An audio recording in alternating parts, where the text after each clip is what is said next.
least you're out in the world. You must meet a lot of girls. Barry, is that why you left the beehive? To meet lady bees? Because I hate to break it to you, but you already have. Hey, those are pollen jocks. Wow. Hey, Jock. What do you think, Buzzy boy? Are you bee enough? I'm not talking about those ones right there. I'm talking about those ones. Worker bees that go out and gather pollen, what you know as the pollen jocks. Yeah, they're all female. All female.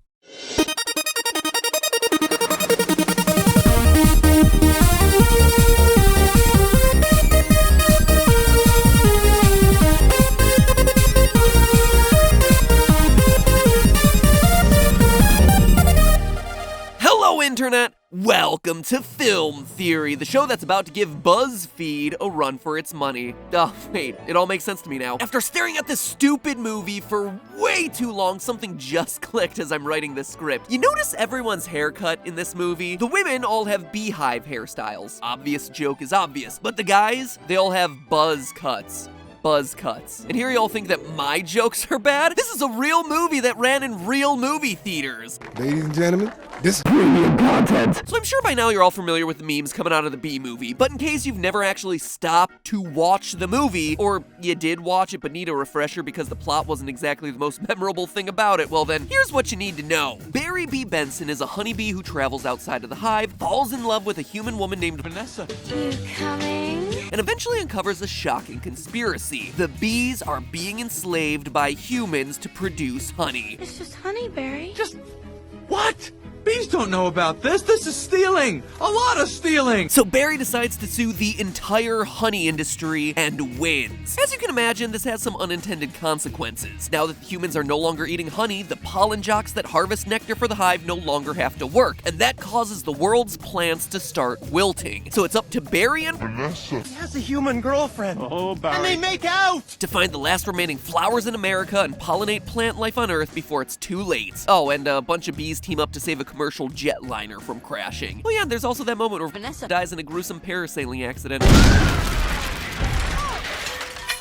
So many things are wrong about this film. The fact that bees and humans can apparently talk to each other, yet Barry's the first bee ever to try striking up a conversation with anyone. You like jazz? The fact that Barry has a romantic rival, and that romantic rival is a human. But besides that, the fact that Ken, his romantic rival, has a bee allergy that the movie just treats like a joke, even though bee allergies are very real and very serious medical problems. I mean, seriously, you think that people are spending hundreds of dollars on EpiPens just for the lols? And yet Ken is the one who's treated like the villain because he doesn't want to be in a room with a bee who could potentially kill him. And all of this wrapped in a movie about a love affair between an insect and a human. Nay, Jerry Seinfeld and a human. But perhaps worst of all is the message of the film. That bees are a vital part of the ecosystem, and without them, plant life as we know it would be wiped out. Because this simply isn't true. In fact, it's the complete opposite. Vanessa. And the environment as a whole would be better off if Barry B. Benson and his brash buddies would just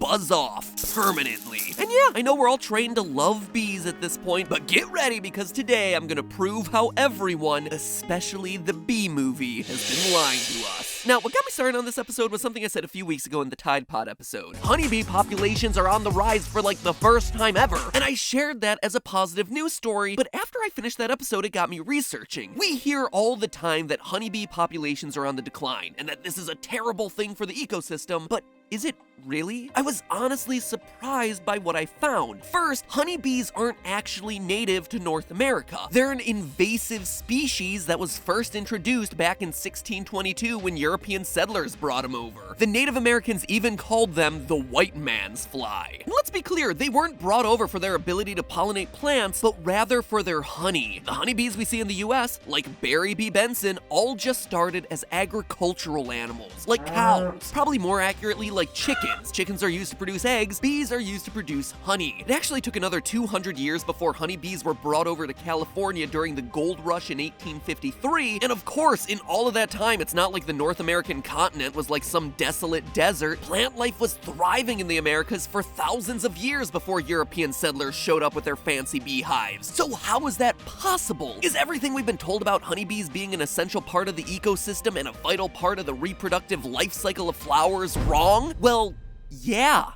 And no, but yeah. You see, pollinators are absolutely vital. 75% of all crops require pollination. However, the idea that honeybees are a critical part of that process in the US is a complete and utter myth. First, these black and yellow striped honeybees aren't the only type of bee out there. There are more than 20,000 species of bee. Yeah, 20,000. The black and yellow stripy kind, known formerly as the Apis mellifera, less formerly as the western honeybee, is just one of them. For example, take Agapostemon, a genus of bee that sounds more like a rejected Digimon than an insect critical for sustained plant life on Earth. Agapostemon digivolve into Metal War Agapostemon. These insects don't make honey, and they look nothing like Barry B. Benson or the bees that we're all familiar with, but these little green guys are bees nonetheless. They're known as sweat bees. Unlike honeybees, which get their nutrients by making honey from the nectar of flowers, these feed from the sweat of mammals. And yeah, when I say mammals, that includes humans. So if you've ever found yourself on a hot day swatting at one of these green-gray little bugs that seems to enjoy landing on your neck, it might not be a fly or wasp, but a sweat-thirsty bee trying to get a taste of that salty secretion.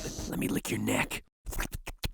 So yeah, if you're starting to feel like you've been lied to your whole life about bees, well, you kinda have been. So let's just rip that band-aid off entirely right now. Bees aren't just yellow and black. Only a very few species actually make honey. Most don't do that twerk dance that we've been taught that they do. For most bees, stinging does not mean death, if they even sting at all. And those 20,000 species of bees aren't the only pollinators out there. Pollen wasps, ants, butterflies, moths, even some species of beetle can get the job done too. Top story, a Tri-County bee, Barry Benson, is saying he intends to sue the human race for stealing our honey. So if the world's honey economy were thrown into turmoil by a lawsuit set in motion by a talking honeybee who somehow figured out how to work the American legal system, no problem. There'd actually be plenty of other non-dancing, equally hard-working bees out there to pick up the slack. Or at least there would have been if it wasn't for Barry B. Benson in the first place. That's right, Barry and the rest of the western honeybees are murderers, but you don't see anyone putting them on trial, at least until today. And you had better believe that this insect uprising needs to be squashed. What I mean is that there are conservationists out there who believe that the environment would be better off without honeybees. Remember how I said honeybees are an invasive species brought in by the colonists? Well, according to Dr. Jonas Geldman of the University of Cambridge, honeybee hives harm the environment by crowding out all the other local pollinators. Quote, there's increasing evidence that unnaturally high densities of honeybees associated with beekeeping can exacerbate declines in wild pollinators. Besides competing with wild species for resources, honeybees are linked to the spread of diseases to wild pollinators via shared flowers, an effect that's likely amplified by trade with and movement of honeybees, end quote. And this isn't just some random guy ranting on his blog on the internet. This was published in Nature. Nature, the scientifically reputable magazine, not, Nature as in published in the woods. It's not like this guy was pulling a primitive technology and hewing his article into the side of a tree. This shall be my legacy! Anyway, his conclusions aren't all that surprising. Anytime you introduce a new species to an environment, more often than not, it's gonna have negative consequences on the local species, because the invader doesn't have any natural predators and may be better suited to survive the new climate. I actually go much more in-depth in this episode covering the invasive species of the Pokemon verse over on Game Theory, so sting that eye icon after the episode to check it out. But when it comes to western honeybees, the data is there. In another Nature article published by First, the authors track the global decline of bumblebees, which, again, to be clear, are different from western honeybees. They also don't make honey, but bumblebees are on the decline, and it's the honeybee diseases spilling over into their populations that are causing it. Quote again, wild pollinators such as bumblebees are in global decline, one cause of which may be a pathogen spillover from managed pollinators like honeybees. The prevalence of deformed wing virus and the exotic parasite nosema Latin name in honeybees and bumblebees is linked, as honeybees have higher deformed wing virus prevalence and sympatric bumblebees and honeybees are infected by the same DWV strains. Apis, remember that's the Latin name for western honeybees, is the likely source of at least one major emerging infectious disease in wild pollinators, end quote. And they're not the only ones to conclude this. Another study, again looking at the impact honeybees honeybees are having on bumblebee populations concluded the following. Given the available evidence, it's likely the pathogen spillover from commercial bees is contributing to the ongoing decline of wild bumblebees in North America. And that's only one of the ways the honeybees are actually killing off their fellow pollinators.